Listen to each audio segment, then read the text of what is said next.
Huo Yuhao mengangguk dengan lembut dan tidak mengatakan apa-apa. Namun, ada tatapan tegas di matanya.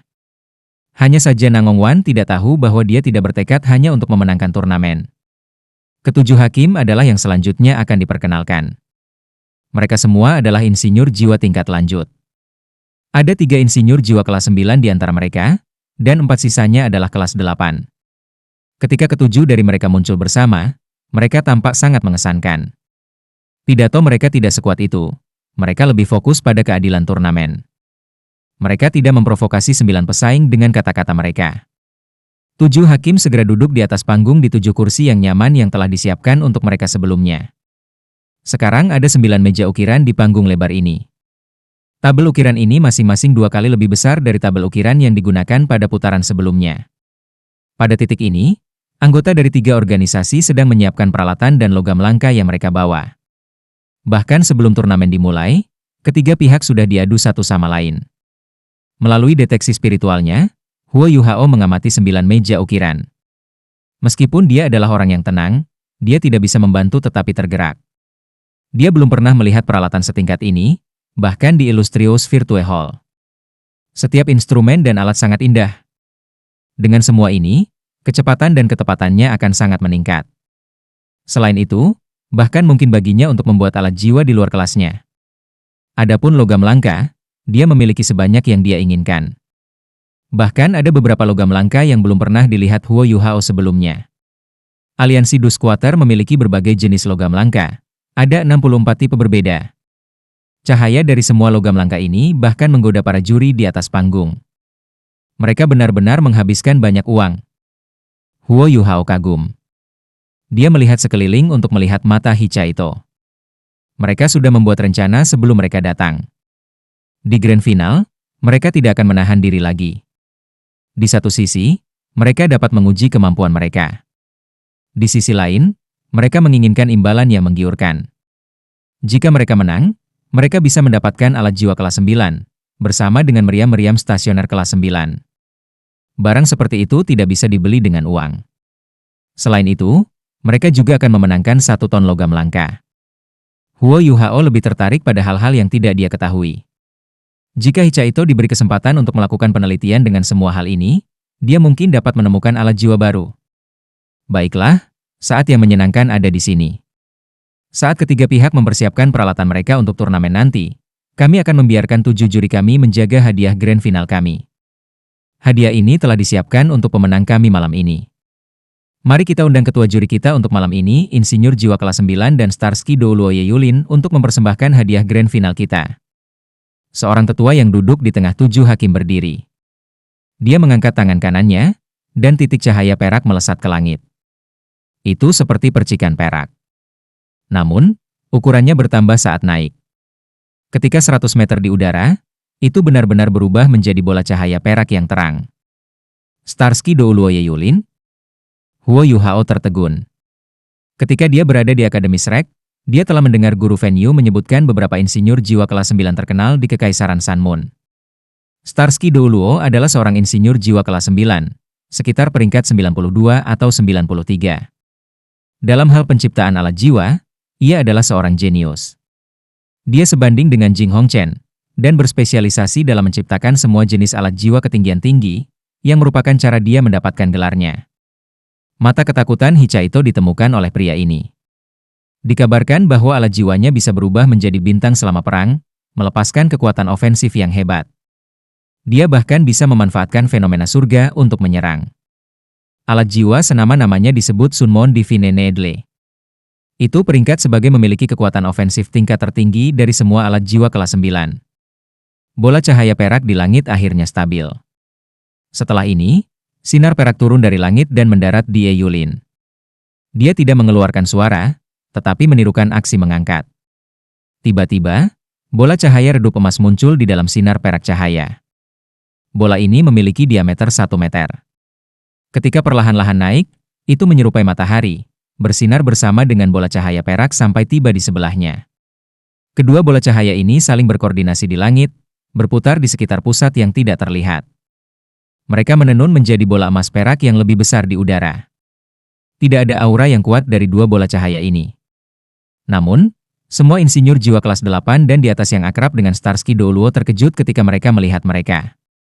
Master Ye yang kami hormati, bisakah kamu memperkenalkan hadiah ini kepada kita semua? Di hadapan Ye Yulin, Lucky tampak sangat hormat. Ye Yulin adalah seorang tetua dengan kepala botak. Pipinya merah padam, dan tatapannya menggemparkan. Dia mengangkat kepalanya dan sedikit enggan saat dia melihat bola cahaya emas dan perak.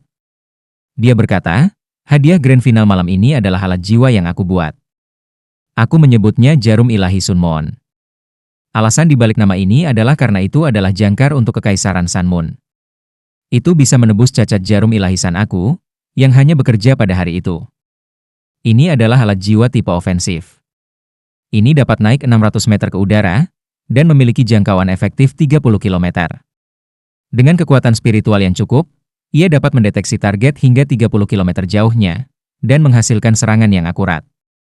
Namun, aku ingin mengingatkan semua pesaing muda kita, alat jiwa ini adalah pekerjaan paling membanggakan aku. Aku harap kamu tidak menodainya. Pada saat yang sama, tolong jangan membongkarnya dalam upaya untuk mempelajarinya. Kalau tidak, kamu hanya akan menderita serangan balik. Jarum Ilahi Sunmon. Huo Yuhao dan Hi Chaito sama-sama terkejut. Alat jiwa kelas 9 dengan jangkauan efektif 30 km. Itu juga bisa melepaskan kekuatan spiritual yang sangat besar untuk deteksi dan akurasi. Itu terlalu kuat. Ini adalah pertama kalinya mereka menemukan alat jiwa kelas 9. Mereka baru sekarang menyadari mengapa seorang insinyur jiwa kelas 9 bisa menantang seorang titlet Douluo meskipun jiwa bela dirinya tidak terlalu kuat. Selain itu, mereka juga menemukan bagaimana seorang insinyur jiwa kelas 9 memiliki keuntungan yang jelas dalam perang. Dalam duel, seorang insinyur jiwa kelas 9 jelas lebih rendah daripada titlet Douluo 9 cincin.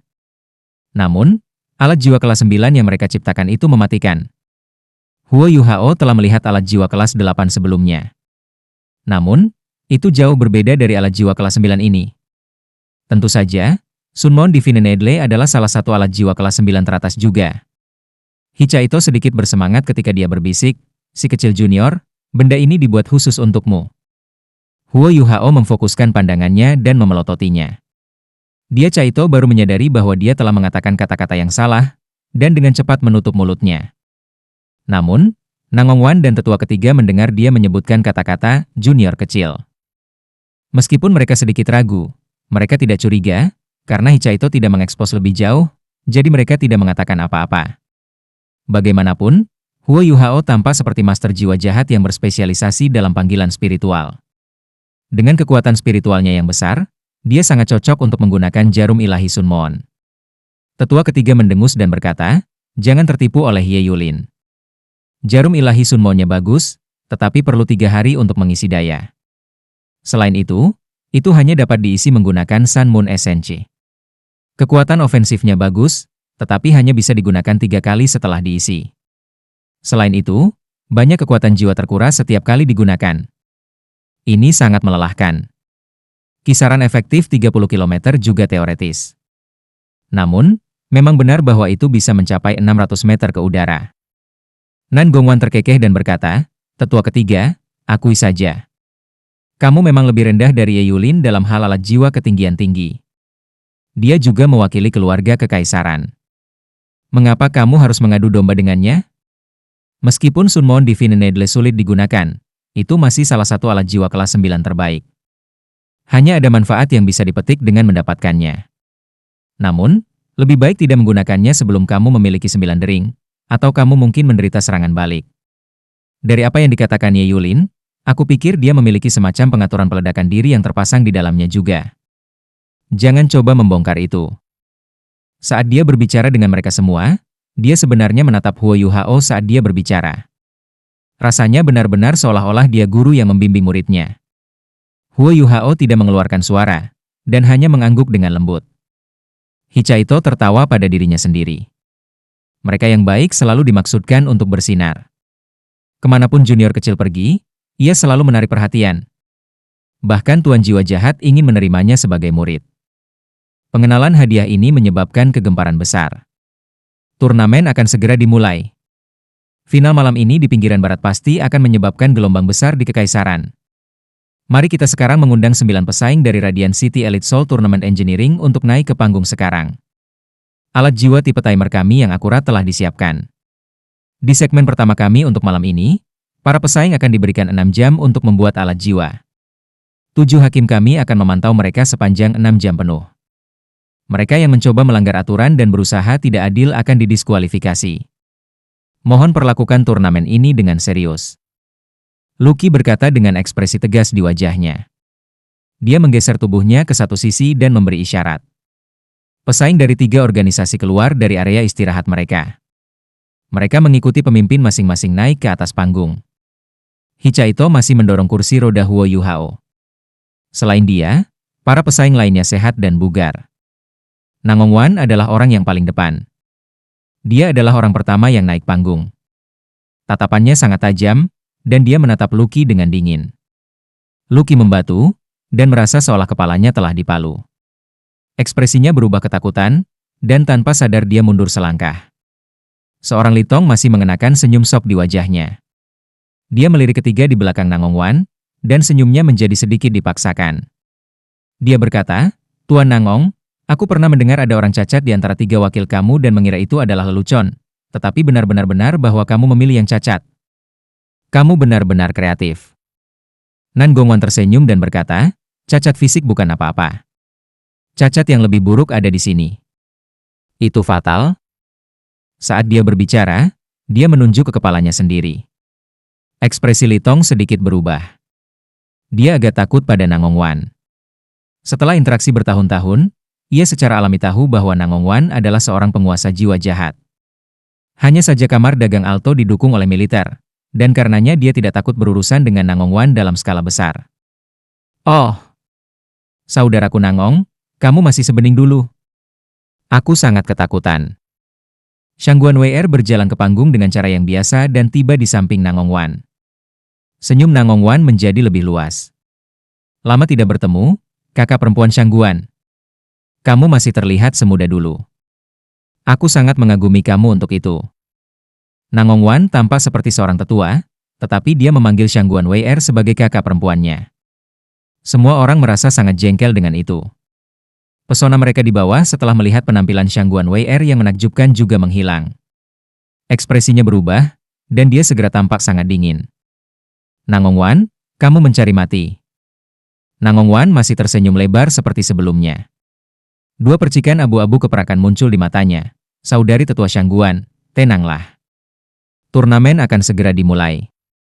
Shangguan WR juga sedikit ketakutan ketika dia melihat bunga api di matanya. Dia mendengus dan mendapatkan kembali ekspresi aslinya. "Kalau begitu mari kita mulai. Aku akan membuat kamu membayar untuk apa yang terjadi hari ini di lain waktu." Setelah ketiga pemimpin menyelesaikan percakapan singkat mereka, mereka semua mundur ke sisi mereka sendiri. Selain mengamati para pesaing, mereka tidak melakukan hal lain. Di bawah begitu banyak mata yang waspada, bahkan mereka tidak berani melakukan trik apapun. Huo Yuhao juga mengamati lawan-lawannya. 3 wakil dari kamar dagang Alto semuanya pria. Mereka tampaknya berusia sekitar 30 tahun, dan tidak terlihat sangat istimewa. Satu-satunya hal penting tentang mereka bertiga adalah ketenangan mereka. Jelas, mereka adalah insinyur jiwa yang berpengalaman dan berbakat. Aliansi umum terikat untuk menarik perhatian. Ketiga perwakilan mereka adalah wanita. Ada insinyur jiwa perempuan, tetapi mereka jauh lebih jarang daripada insinyur jiwa pria. Aliansi umum mengirimkan 3 insinyur jiwa perempuan, dan mereka semua sangat cantik. Itu mengejutkan. Jelas, mereka semua diasuh oleh aliansi bersama. Mereka bertiga dibalut dalam 3 warna berbeda, merah, kuning, dan biru. 3 warna primer ini memang sangat dikenali. Wanita berbaju merah itu sangat menakjubkan. Dia seperti bunga mawar yang mekar, sedangkan wanita berbaju biru tampak sangat dingin dan sombong. Sedangkan untuk wanita berbaju kuning, dia mengenakan gaun istana panjang. Dia sangat elegan, seperti seorang putri. Ketiga wanita itu semuanya istimewa dengan caranya sendiri. Semuanya sangat luar biasa. Namun, Huo Yuhao hanya menganggap mereka sebagai orang biasa, karena mereka tidak bisa mengendalikan jiwa mereka sendiri.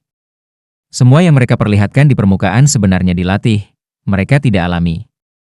Wanita seperti itu tidak bisa dibandingkan dengan Wang Donger. Mereka bahkan tidak cocok untuk dibandingkan dengan Wang Donger. Jangan tertipu oleh penampilan mereka. Insinyur jiwa yang dipelihara oleh Common Alliance sangat licik. Jika ada peluang, garap mereka. Jangan beri mereka kesempatan. Suara Nan Gongwan terdengar di telinga Hicha Ito, Huo Yuhao dan Huang Zheng.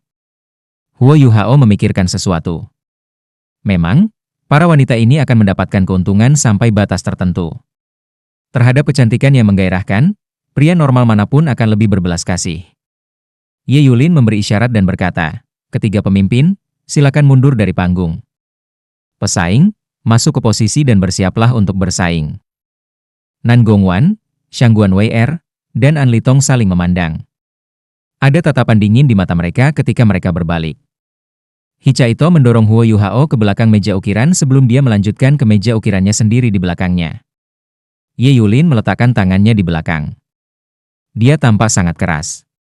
Bahkan di hadapan para pemimpin dari 3 organisasi, ia terus menjadi sangat tumpul. Jika bukan karena fakta bahwa Sutianran secara pribadi mengundangnya, dia tidak akan muncul hari ini. Dia hanya mau berpisah dengan jarum ilahi Sun Moon setelah Sutianran menjanjikan kompensasi kepadanya.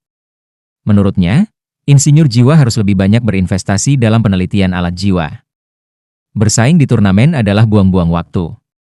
Selain itu, turnamen ini diselenggarakan oleh organisasi bawah tanah. Itu sebabnya dia tidak menyukai pesaing yang akan bersaing. Mereka berdua adalah insinyur jiwa kelas 9, tetapi status Ye Yulin tampaknya lebih tinggi dibandingkan dengan Zheng Zhan. Dengan arahan penelitian yang berbeda, insinyur jiwa kelas 9 akan mencapai hal yang berbeda. Ye Yulin adalah salah satu dari 3 insinyur jiwa kelas 9 teratas di Kekaisaran Sun Moon. Dalam hal kemampuannya, dia setidaknya pada standar Jing Hongchen. Dia bahkan diakui sebagai pengontrol bintang-bintang dan langit. Saat ini, auranya yang dominan memenuhi seluruh panggung saat dia mengamati 9 pesaing dengan dingin. Di antara semua 9 pesaing, ia paling tertarik pada Huo Yuhao. Hanya ketika dia melihat Huo Yuhao, tatapannya berubah jauh lebih lembut. Meskipun ia juga mewakili organisasi bawah tanah, Ye Yulin merasa bahwa Huo Yuhao tampak sangat bertekad, bahkan dengan cacatnya. Bagaimanapun, para insinyur jiwa membutuhkan banyak sumber daya. Adalah jauh lebih sulit bagi seorang insinyur jiwa yang lumpuh untuk mendapatkan sumber daya dibandingkan dengan seorang insinyur jiwa yang normal, jadi Ye Yulin lebih memperhatikan Huo Yuhao. Kamu akan diberikan 6 jam untuk membuat alat jiwa. Kamu hanya dapat membuat 1 alat jiwa, tetapi kamu dapat menggunakan bahan apapun yang kamu inginkan. Namun, kamu tidak dapat menggunakan produk setengah jadi yang dirakit sebelumnya. Jika kamu diketahui melakukan sesuatu seperti ini, kamu akan segera didiskualifikasi. Pada saat yang sama, aku perlu mengingatkan kamu semua bahwa kamu tidak akan diberi waktu untuk beristirahat setelah 6 jam. Kami akan segera masuk tes teknis. Peringkat terendah dari 9 akan dihilangkan, dan peringkat juga akan menentukan tempat kamu di perempat final. Itulah mengapa penting bagi kamu semua untuk menghemat sebagian energi kamu ketika kamu membuat alat jiwa kamu, sehingga kamu akan memiliki energi yang tersisa untuk menghadapi ujian teknis. Kesulitan tes teknis akan menjadi sangat tinggi. Setelah mendengar kata-kata Ye Yulin, 9 pesaing tertegun. Jika bahkan Ye Yulin mengklaim bahwa tes teknis akan sulit, itu pasti sangat sulit. Huo Yuhao juga sedikit terkejut. Dia menutup matanya dan meletakkan tangannya di atas meja. Dia menunggu diam-diam. Waktunya dimulai sekarang. Angkat penghalang kedap suara. Saat Ye Yulin berteriak, lapisan putih redup naik dari sisi panggung. Cahaya putih lembut dengan cepat membentuk langit-langit di langit dan menutupi panggung. Semua kebisingan eksternal diisolasi. Ye Yulin juga kembali ke posisinya dan menyaksikan para insinyur jiwa saat mereka bekerja. Huo Yuhao segera pindah setelah Ye Yulin berteriak. Dia meraih sepotong logam langka dengan masing-masing tangannya sebelum pindah ke peralatan stamping di atas meja. Sisanya dimulai pada susunan formasi mereka, karena mereka berada dalam kondisi terbaik mereka sekarang. Huo Yuhao, di sisi lain, mulai dengan cangkang alat jiwanya. Dia sangat cepat, dan menggunakan banyak potongan logam dan peralatan langka untuk membentuk cangkang alat jiwanya. Dia juga orang yang paling bergerak karena pilihannya. Dia menciptakan potongan-potongan abrasive. Ukurannya juga cukup besar. Ye Yulin telah mengamatinya lebih awal karena cacatnya. Dia bahkan lebih tertarik sekarang. Melihat metode yang dia gunakan, Ye Yulin sedikit terkejut. Apa yang dilakukan pemuda ini? Mengapa dia tidak membuat susunan formasi saat dia paling fokus, tetapi malah membuat kulit luarnya? Apakah dia pikir lebih sulit untuk membuat kulit luar dibandingkan dengan susunan formasi yang dia rencanakan untuk digunakan? Sementara dia berpikir seperti ini, dia tidak akan pergi dan mengganggu Huo Yuhao. Setiap pesaing dapat memilih bagaimana mereka ingin menciptakan alat jiwa mereka. Huo Yuhao terlalu cepat. Hanya dalam beberapa menit, sudah ada lebih dari 10 kerang logam di atas meja pahatannya. Selanjutnya, masing-masing dari mereka cukup besar. Dia perlu menempatkan beberapa dari mereka di tanah sebelum dia dapat melanjutkan pekerjaannya. Di antara 7 hakim, tetua paling kiri mengerutkan alisnya dan berkata, "Jangan bilang bahwa anak cacat dari aliansi Dusquater sedang mencoba untuk mengambil semua logam langka dengan menciptakan alat jiwa yang begitu besar?" Ye Yulin juga mengerutkan alisnya. Dia juga memikirkan hal yang sama. Tampaknya sangat mungkin.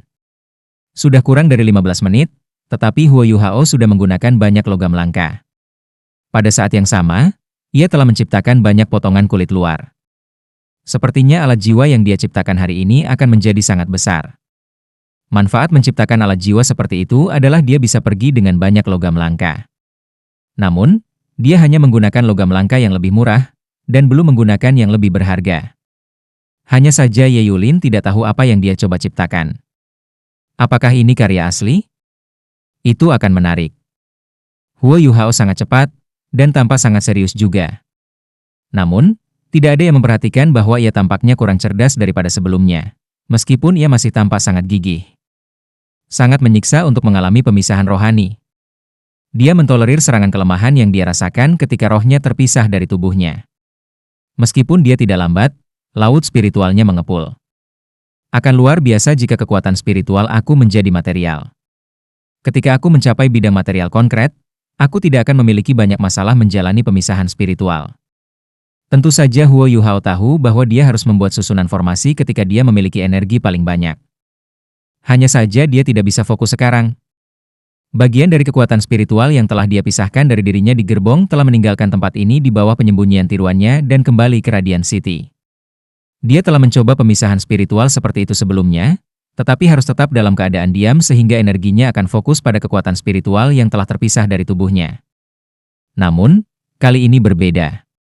Tubuh sebenarnya harus bersaing di sini, sementara ia memisahkan kekuatan spiritualnya untuk melakukan tugas-tugas lain. Dia berhasil, tetapi efek sampingnya masih membuatnya merasa pusing. Lebih jauh, bentuk spiritualnya dan tubuh aktualnya terus beralih dalam pikirannya. Jika bukan karena fakta bahwa rohnya cukup kuat, perubahan terus-menerus ini akan membuatnya gila. Namun, ia mulai beradaptasi seiring berjalannya waktu. Jejak rohnya ada dalam bentuk rohaninya. Kesadaran dalam jejak jiwanya perlahan-lahan terbangun, dan dia berhasil memisahkan energinya di antara kedua sisi. Dia benar-benar multi tugas sekarang. Namun, ini adalah upaya pertamanya pada hal seperti itu. Tidak dapat dihindari bahwa dia tidak dapat berkonsentrasi. Ketika wujud spiritualnya melayang di udara, ada beberapa kali ia nyaris mengalami kecelakaan. Sementara tidak ada yang salah sejauh dia mengerjakan alat jiwanya, dia tidak mungkin mengembangkan susunan formasi, karena dia tidak bisa fokus dengan benar. Ketika bentuk rohaninya terpisah darinya, Huo Yuhao mengumpulkan banyak kekuatan rohaninya di dalamnya. Itu adalah pemisahan yang menarik. Keterampilan jiwanya juga bisa dipisahkan antara dua tubuhnya. Keempat keterampilan dari cincin jiwa pertama mata rohnya dialokasikan untuk bentuk rohaninya. Tanpa deteksi spiritual di tubuhnya yang sebenarnya, ia hanya bisa membuat cangkang luar dari alat jiwanya. Untungnya, ini bukan pertama kalinya dia menciptakan alat jiwa ini. Setidaknya dia akrab dengan langkah-langkahnya. Ada juga banyak logam langka yang tersedia baginya. Dia tidak peduli tentang kegagalan, dia hanya ingin meningkatkan kecepatannya. Dia ingin memberi semua orang kejutan besar. Alat jiwa yang ia ciptakan ini sangat penting untuk kejutan itu. Ketika dia menciptakan alat jiwa ini di masa lalu, dia tidak tahan menggunakan logam langka. Sudah sangat bagus jika dia bisa menggunakan besi halus. Tetapi sekarang karena dia memiliki sumber daya luar biasa yang tersedia baginya, dia tidak bisa menolak kesempatan yang begitu bagus. Dia harus mencoba yang terbaik untuk mendapatkan manfaat sebanyak mungkin. Selain itu, ia akan mendapat manfaat besar jika ia berhasil membuat alat jiwa ini. Segera, 1 jam berlalu. Karena Ye Yulin telah menaruh sebagian besar perhatiannya pada Huo Yuhao selama waktu ini, ia mulai memikirkan beberapa hal. Apakah anak ini menciptakan alat jiwa berbentuk manusia? Bagaimana mungkin? Dari kulit luar yang dirakit Huo Yuhao, dia tampaknya membentuk-bentuk seseorang. Namun, semua orang di dunia insinyur jiwa tahu betapa sulitnya membuat alat jiwa berbentuk manusia. Ye Yulin sudah mencobanya sebelumnya. Namun, alat jiwa berbentuk manusia membutuhkan terlalu banyak transducer susunan formasi. Persyaratan pada sumber daya yang dibutuhkan dan jumlah susunan formasi yang harus dihubungkan, serta kendali seseorang terhadap alat jiwa, terlalu tinggi. Tidak sulit untuk membuat alat jiwa berbentuk manusia yang bisa dikendalikan. Bagian yang sulit adalah menciptakan alat jiwa berbentuk manusia yang dapat sangat meningkatkan kemampuan seseorang. Itu harus lebih unggul dari kemampuan pengendali sendiri dalam hal kecepatan, serangan, pertahanan, dan aspek lainnya. Itu juga harus tidak menahan keterampilan jiwa yang bisa digunakan pengendali. Bahkan seorang insinyur jiwa kelas 9 merasa sulit untuk membuat alat jiwa berbentuk manusia, tetapi pemuda ini yang bahkan belum berusia lebih dari 30 tahun mencoba untuk membuat satu di turnamen ini. Kenapa dia begitu percaya diri? Apakah dia benar-benar berpikir bahwa dia dapat menciptakan alat jiwa berbentuk manusia dalam waktu 6 jam? Dan itu dapat membantunya memenangkan turnamen ini? Tidak. Mata Ye Yulin tiba-tiba menjadi cerah. Dia mulai mengerti apa yang sedang dilakukan Huo Yuhao. Anak ini tidak bisa menggerakkan anggota tubuhnya yang lebih rendah. Dia pasti akan menderita nanti. Jika dia dapat membuat alat jiwa berbentuk manusia yang dapat membantunya bergerak, dia mungkin benar-benar menang. Namun, alat jiwa yang berbentuk manusia seperti itu harus dilengkapi dengan alat jiwa tipe ofensif tambahan. Tetapi aturan tersebut menentukan bahwa setiap pesaing hanya dapat membuat satu alat jiwa. Bagaimana dia akan mengatasi dilema ini? Jangan bilang padaku bahwa dia akan kehilangan setelah menyelesaikan alat jiwa berbentuk manusia ini. Bahkan jika ini masalahnya, dapatkah dia benar-benar menyelesaikan ratusan susunan formasi yang diperlukan untuk alat jiwa berbentuk manusia dalam waktu 6 jam? Dan membuatnya bergerak? Tidak mungkin. Tiba-tiba, Starsky Douluo merasa sangat bingung. Dia semakin penasaran saat dia menyaksikan Huo Yuhao. Huo Yuhao terus mengerjakan alat jiwanya, tetapi dia tidak membuat susunan formasi. Dia sekarang membuat beberapa komponen yang lebih kecil. Logam langka yang ia gunakan juga menjadi semakin berharga. Logam langka yang baik memang berbeda. Perbedaan antara menggunakan pegas tembaga tangguh dan tembaga halus biasa untuk membuat komponen yang sama memang sangat besar. Di masa lalu, aku hanya berhasil sekali setelah gagal berkali-kali, dan aku masih harus khawatir tentang kekuatannya. Namun, aku telah berhasil sekali mencoba menggunakan tembaga pegas ini, dan kekhawatiran aku juga berkurang. Perbedaannya terlalu besar. Sejak ia menjadi insinyur jiwa, Huo Yuhao tidak pernah begitu menikmati dirinya sendiri. Itu adalah kenikmatan yang didapat dari menjadi mewah. Namun, wujud spiritualnya yang tidak berwujud segera dengan cepat melakukan perjalanan kembali ke Radiant City bahkan ketika dia menikmati pengalaman ini dengan tubuhnya yang sebenarnya. Akademi Teknik Sun Moon Imperial Soul benar-benar diam sekarang. Tidak lama kemudian lampu akan padam. Para siswa akademi sudah lama kembali ke asrama mereka. Malam telah tiba, dan cuaca tampak agak suram. Pencahayaannya sangat buruk saat malam tiba. Hanya lampu jiwa di sepanjang sisi dinding di akademi yang berhasil memberikan penerangan ke sekeliling mereka. Ada beberapa sosok yang berdiri di gerbang tidak jauh dari akademi. Mereka berhasil menyamarkan diri mereka ke dalam kegelapan. Kenapa di sini tidak di sini? Suara wanita menawan terdengar sedikit cemas. Jangan cemas, jawab sebuah suara dingin. Itu adalah suara yang bisa meninggalkan kesan mendalam dalam pikiran seseorang. Pada titik ini, awan-awan di langit tampak membuyarkan. Garis cahaya bulan melintas melewati sudut gelap tempat mereka berada, memperlihatkan 5 sosok. Mereka menunggu diam-diam. Ada 5 orang Ji Juan, Jing Xian, Xiao Xiao, Wang Donger dan Wang Qiwer. Ya, baik Wang Qiwer dan Wang Donger ada di sana. Seluruh Tang Sekte sedang menunggu di luar hotel, selain BI-BI. Mereka semua tanpa siap beraksi, meskipun mereka seharusnya beristirahat di kamar hotel mereka sekarang. Wang Donger dan Wang Qiwer adalah 2 yang telah berbicara sebelumnya. Wang Donger mengerutkan alisnya dan mengungkapkan tatapan misterius di matanya. Dia tidak khawatir tentang operasi malam ini, tetapi dia tidak bisa menahan diri ketika dia mendengar bahwa Huo Yuhao akan melakukan pemisahan spiritual. Tubuh Huo Yuhao yang sebenarnya masih harus bersaing, dan dia diawasi oleh banyak mata di mana dia berada, termasuk banyak individu yang kuat dari Gereja Roh Kudus. Hidupnya mungkin terancam punah. Hichaito tidak mungkin bisa melindunginya sendiri. Namun, sudah terlambat sekarang. Mereka hanya bisa mengikuti rencana dan pengaturan Huo Yuhao. Uang itu ada di kartu ini. Periksa. Susanshi ditutupi topi dan kerudung hitam. Jiang Nanan juga sama. Ada seorang pria paruh-baya yang licik di depan mereka. Dia melihat sekeliling, lalu dengan cepat mengambil kartu dari Susanshi. Dia mengambil alat jiwa kecil dan memasukkan kartu ke dalamnya. Segera, nomor astronomi muncul di layar alat jiwa ini. Pria paruh-baya yang licik itu juga tampak jauh lebih santai. Di mana barang-barangnya? Susanshi bertanya. Dia menggunakan dominasinya pada saat ini.